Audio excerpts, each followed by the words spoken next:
بدأت ايه؟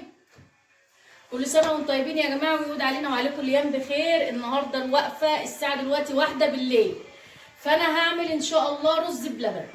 1:30 ماشي، 1:30 هعمل رز بلبن. احنا من عوايدنا هنا إن احنا نعمل رز بلبن يوم العيد الصبح، فأنا بعمله من بالليل عشان اللي يقوم من النوم الصبح عايز ياخد طبق رز بلبن أو حاجة يبقى ايه، يكون برد وبقى حلو.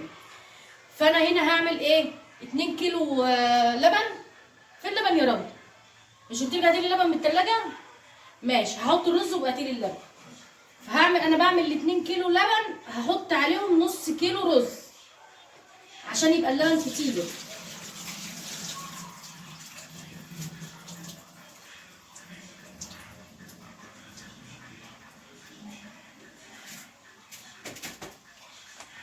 انا بحب اسويه في ميه الاول علشان خاطر لما احط له اللبن ما يشربش اللبن كله ويبقى خيره فيه، يعني يبقى خيره باين فيه.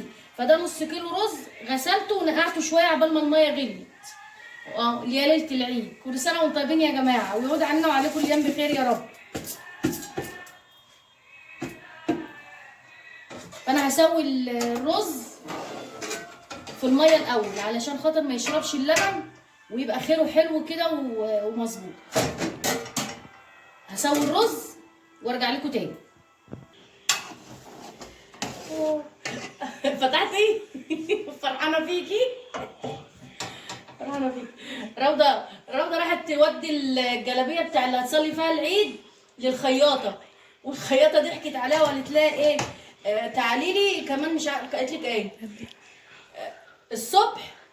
تعالي لي، هي كانت عندها امبارح، قالت لها تعالي لي الصبح هكون خلصتها لك وتاخديها. ما فتحتش النهارده، وراوده النهارده الساعه 1 ولا 2 وما خدتش الجلابيه. تستاهل. هتصلي في ايه بقى؟ العبايه، بلاش جلابيه، انا فلاحه يا ست. تعالي بصي بصي بصوا اللبن الرز يا جماعه استوى اهو وشرب الميه بتاعته. استوى وشرب الميه بتاعته. فايه، هنحط عليه اللبن. فهنقول بسم الله الرحمن الرحيم، الله واحد.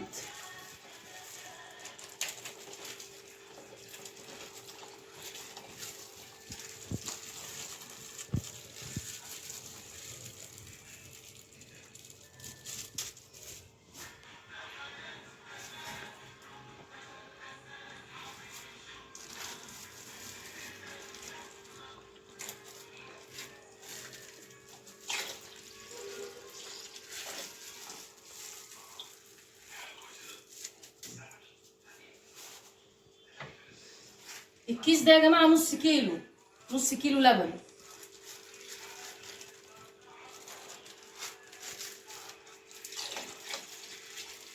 دول كده 3 قنصاص بكيلو ونص.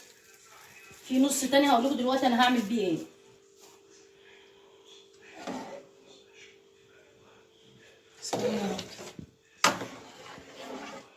بقول لك ثواني، يعني عشان ما بقولكيش اقفلي. بصي بسم الله ما شاء الله اللبن بتاعه عامل ازاي. هنعلي بقى سنه صغيره. ده نص كيلو لبن اللي هو الربع، يعني ده يعتبر بقيه ال2 كيلو. هنعمل بقى عليه ايه؟ هنحط عليه ايه؟ معلقتين او 3 نشا.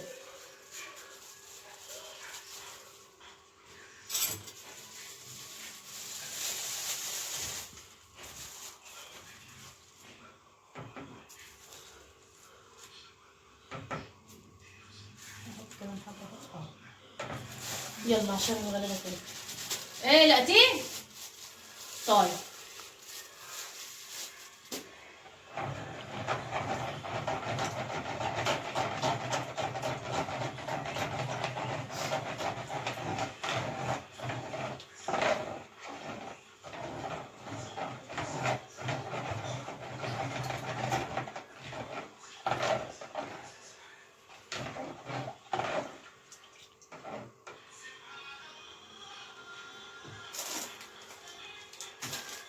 وقف.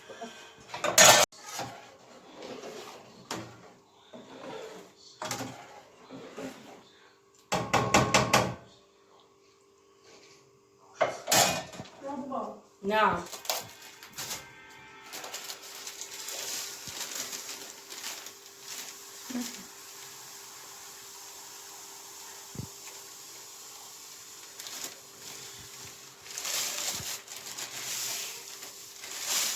السكر بقى حسب الرغبه، عايزاه مسكر عايزاه مظبوط. انا بحبه مظبوط، انا حطيت حوالي نص كيلو سكر عليه. اول ما يكون الرز كده يكمل سواه في اللبن، هروح حاطه بقى النشا باللبن التاني. ما احطش النشا دلوقتي خالص عشان هيتقل ويلف من غير ما الرز يكون مستوي.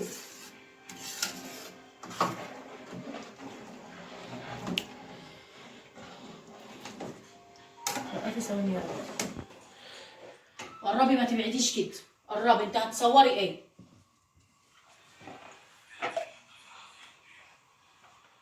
ده اللبن بالنشا.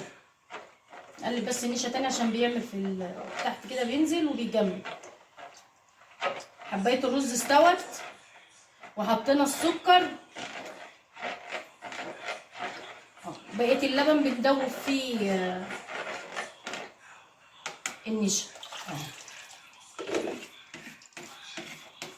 عايزه تحطي قشطه حطي. انا بصراحه عندي قشطه بس في الفريزر. وفي نفس الوقت اللبن الله اكبر بخير وجميل. انتوا كنتوا بتشوفوه معايا في رمضان وكنت بشيل من عليه الوش عامل ازاي، وهو اللبن حلو. وانا مكتره اللبن عن الرز، يعني نص كيلو رز على 2 كيلو لبن، يبقى بسم الله ما شاء الله يطلع جميل. فانا هنحط بقى كده اللبن بالنشا. اول ما يتقل ويلف هطفي وهغرفه على طول.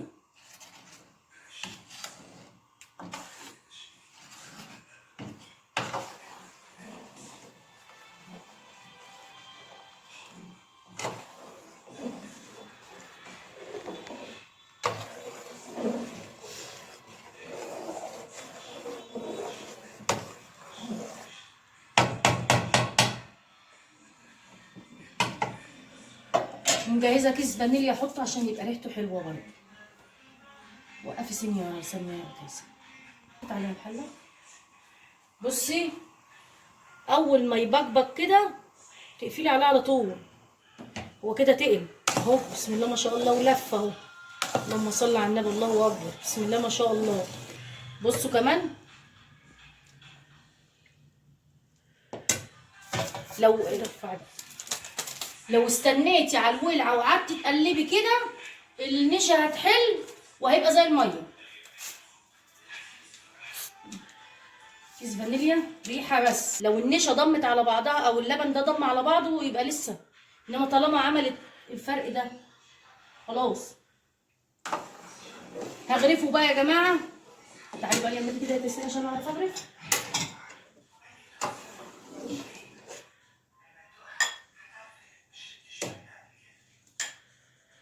بصي جماله.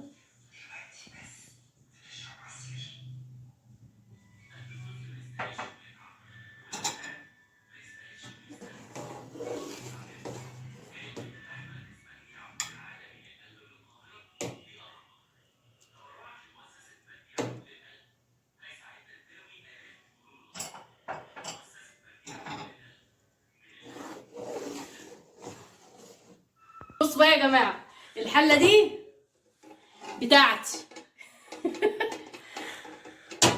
الحله دي بتاعتي والطبق ده بتاعي عشان اخر حاجه في الحله، وكله ايه بسم الله ما شاء الله لبن اهو. انت بتعملي ايه؟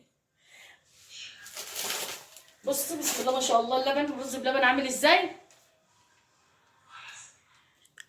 مش باين؟ ليه؟ والله عشان الاطباق البيضه يعني؟ لا ما هو باين اهو. والاطباق دي مش باينه؟ الاطباق دي كل ده ومش باين. بصوا برضه يا جماعه حاجه بسيطه كده حبيت اقول لكم عليها. انا قلت الرضا هاتلي كيس سكر من جوه، فجابت لي السكر بتاع التموين ده. فيا ريت محدش يعمل بالرز بالسكر الغامق دوت رز بلبن، عشان بيغمق وكانك عاملاه بميه مش عاملاه بلبن، يعني بيخلي اللبن يغمق كانك حطاه بميه. فقلت لها لا هاتيلي كيلو سكر فاتح عشان اللي ايه الرز بلبن يبقى حلو. كل سنه وانتم طيبين يا جماعه، ويعود علينا وعليكم الايام بخير. ده رز بلبن عشان فطار الصبح. اللي عايز يفطر رز بلبن يفطر، اللي عايز ياكل كحك وبسكوت بشاي بلبن يشرب وياكل براحته. واللي وقت السحور لو حد جاع مثلا عايز ياكل حاجه قبل ما ينام برضو انا بتكلم في ان ميعاد السحور اللي انت متعوده تتسحري فيه، ان انت لو جوعتي طبعا ما حدش هياكل بقى فول ولا بتاع، يعني هنجيب طبق حاجه كده ناكلها وننام، ده لو حد حابب ياكل. انا بتكلم في كده، مش تقولي لي هو فين السحور. ايه يا بنتي انت ما بتشغليش دماغك ليه؟ اه والله دماغك واقفه. انا بتكلم على ان لو حد جاع بالليل قبل ما ينام ياكل طبق رز بلبن، احنا بنعمل رز بلبن علشان الفطار وعشان لو حد جاع بالليل. كل سنه وانتم طيبين يا جماعه، ويعود علينا وعليكم الايام بخير، وعيد سعيد علينا وعليكم. كل سنه وانتم طيبين، واشوفكم الفيديو الجاي. انا بنسى، انا مش عارفه انا بنسى ليه.